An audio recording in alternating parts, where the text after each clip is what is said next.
All right, so get ready because today we are going to dive deep into Love in the Time of Cholera by Gabriel García Márquez. I love this book. You've shared excerpts from all 6 chapters with us. Yeah. So we are going to unpack this epic love story that takes place over decades Yeah. in a vibrant, Right. cholera-ridden Caribbean city. And the cholera outbreaks Yeah. are really interesting to look at through the lens of like what's happening emotionally with the characters. It's true. It's like it's almost another character. Like a force of nature Yeah. that's kind of Yeah. impacting them Yeah. in an external way. Absolutely. Yeah. And I'm so curious about this. You know, what happens when a love story spans over 50 years, Right. defying societal expectations and the test of time? Well, and I think that's one of the things that Marcus does so well in this book is he doesn't shy away from showing us love in all its kind of messy and complicated forms. Yeah. It's not just a fairy tale romance. It's Mm. about the choices we make, the compromises we face, and the unexpected ways love can transform us over a lifetime. Mm. And speaking of unexpected, the novel opens with a rather shocking death, doesn't it? Yes. We meet Dr. Juvenal Urbino, who is a respected figure in the community, who suddenly dies while trying to retrieve his pet parrot from a mango tree. Right. And that parrot's more than just a random detail. It's like Marquez is giving us this subtle little hint right from the start. Foreshadowing. Yeah, like foreshadowing. Totally.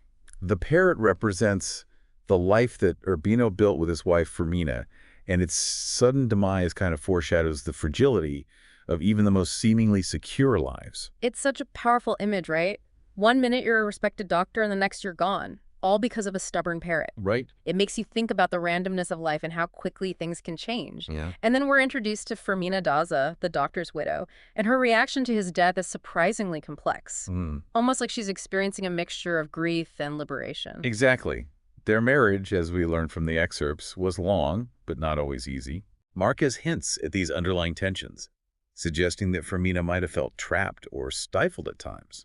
So her grief is layered with this newfound sense of freedom, this chance to rediscover herself outside the confines of marriage. And almost as if on cue, Florentino Ariza, her former lover, reappears at Urbino's wake after 50 years to declare his undying love. Oh, yeah. Talk about a grand gesture. I mean, he's literally waited decades for this moment. Yeah. It's both romantic and a little unsettling, don't you think? It definitely is. It's this dramatic entrance that immediately challenges societal norms and expectations. Yeah. It makes us question the boundaries of love and like the lengths we're willing to go for those we desire.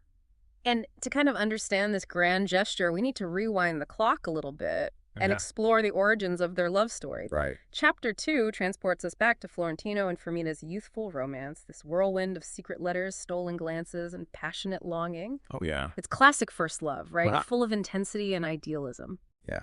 And Florentino is the ultimate romantic hero, at least in his own mind. He idealizes Fermina, composing music inspired by her, showering her with poetic letters. He sees her as this perfect muse, Yeah. fueling his artistic endeavors. But their bubble kind of bursts when Fermina's strict father intervenes, sending her away to break their bond. Right. It's a classic tale of parental disapproval and the societal barriers that often complicate matters of the heart, especially in a society so focused on class and social standing. You hit the nail on the head there. Yeah. Marquez is subtly weaving in this commentary on how societal pressures and class differences can shape the course of relationships, sometimes leading to heartbreak and missed opportunities. And when Fermina returns, she's no longer the love-struck girl that Florentino remembers. Right. She rejects him, realizing that their youthful romance was more of an illusion, a product of their imaginations. It's like she's woken up and seen the reality of their situation, recognizing that love needs more substance than just grand gestures and poetic declarations. Absolutely. Fermina's transformation reveres her growing maturity and self-awareness. She's realizing that love isn't just about these idealized fantasies. It's about compatibility, shared values, and choosing a partner who aligns with her aspirations. Right. It's a decision that kind of sets them on very different paths. And Fermina's path leads her to marry Dr. Urbino, a decision that makes perfect sense from a societal standpoint.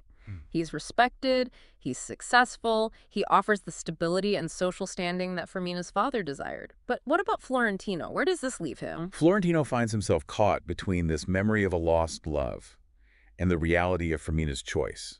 Yeah. It's like he's frozen in time, unable to move on while she builds a life with another man.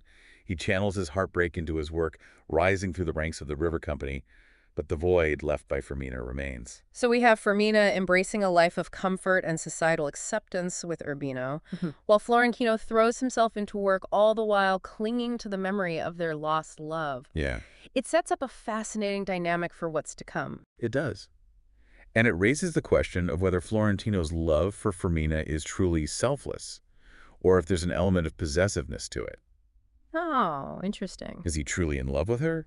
Or is he clinging to this idealized image of the past, unable to accept her choice and move on? Yeah. It's a question that kind of lingers as we delve deeper into their intertwined destinies. I like that a lot. Intertwined destinies. Yeah, That's good. I like that. All right, so we're going to leave it there for now, and we'll pick back up with their intertwined destinies when we return for part 2 of this deep dive. Sounds good.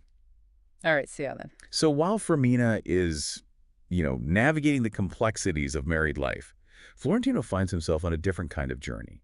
One marked by longing and ambition and a string of fleeting affairs. Yeah. It's almost as if he's trying to outrun the pain of Fermina's absence Right. by immersing himself in work and seeking solace in the arms of other women. It's interesting, though, because it's like his professional success doesn't really seem to bring him any real fulfillment.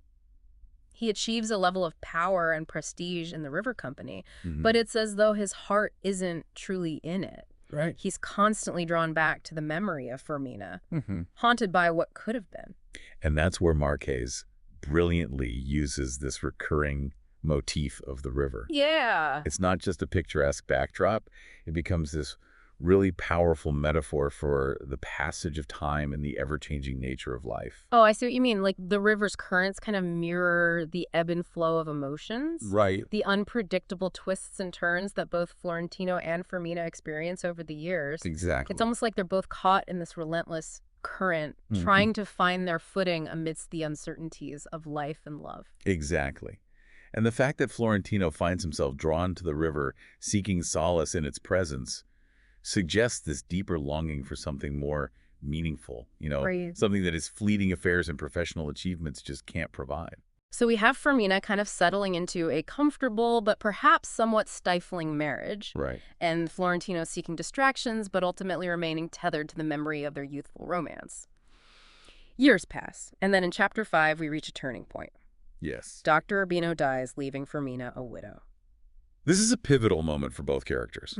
For Fermina, it's a chance to confront her grief, reevaluate her choices, and rediscover her independence. And for Florentino, it's an opportunity to re-enter her life, to rekindle that flame that has never truly died. And he doesn't waste any time, does he? No, he doesn't. He seizes the moment and declares his love for her once more.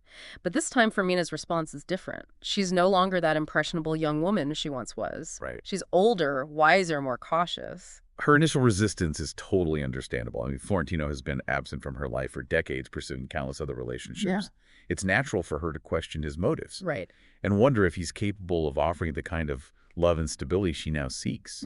But Florentino is persistent, and their renewed correspondence becomes a lifeline between them. Yes. It's so fascinating how Marquez uses letters as a way to bridge the distance, allowing them to reconnect on an intellectual and emotional level. Those letters are crucial because they reveal a different side of Florentino. He's no longer this love-struck youth writing flowery prose. Yeah. He's a mature man capable of introspection and genuine connection. And Fermina, in turn, begins to see him in a new light. Yeah.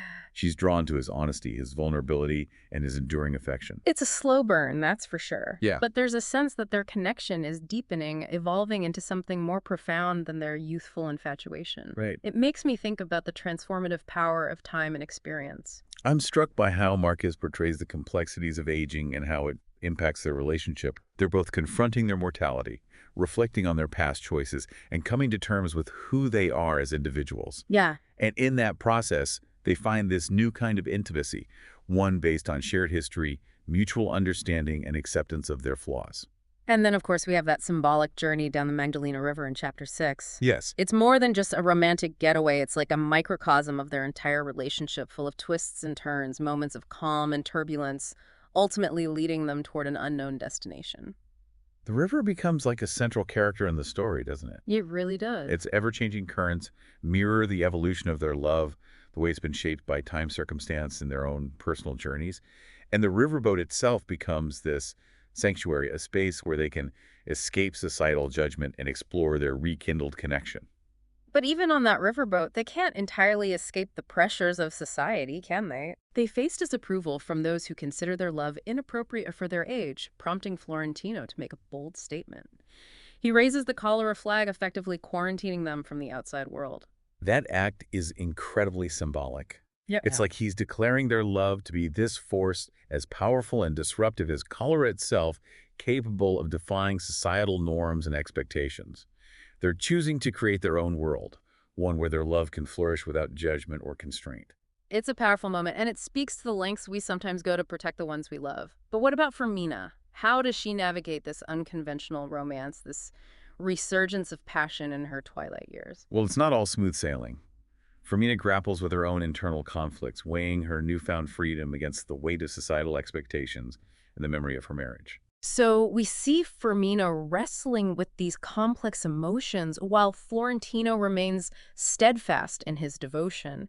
It's almost as if he's been waiting his entire life for this second chance, and he's determined to make the most of it. Yeah, it's like she's caught between, that familiar comfort of her past and the allure of this rekindled passion. Florentino represents such a departure from everything she's known. Right. This leap into the unknown. Exactly. And that's where Marquez's use of symbolism becomes even more powerful. Yeah. He weaves these recurring motifs throughout the novel, Mm. adding these layers of meaning to the characters' journeys and their evolving relationship. You mentioned the river earlier, Right. but there are so many other symbols at play. What about the cholera outbreaks themselves? Yeah. I mean, they're not just a historical backdrop, are they? Absolutely not. The cholera outbreaks almost function like a character in the novel. This force that shapes the lives of everyone in the city.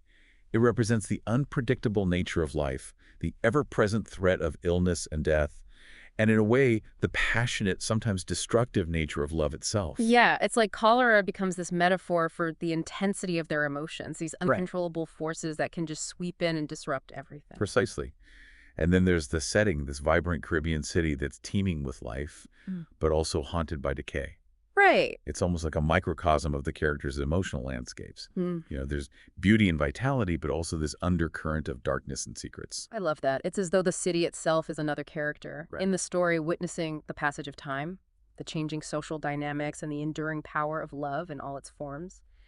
And speaking of enduring power, let's talk about that final declaration of love on the riverboat. Yes. It's the culmination of their journey, this moment where they finally come together after decades of longing and separation. It's a beautiful moment of resolution, but it's not without its complexities. Mm.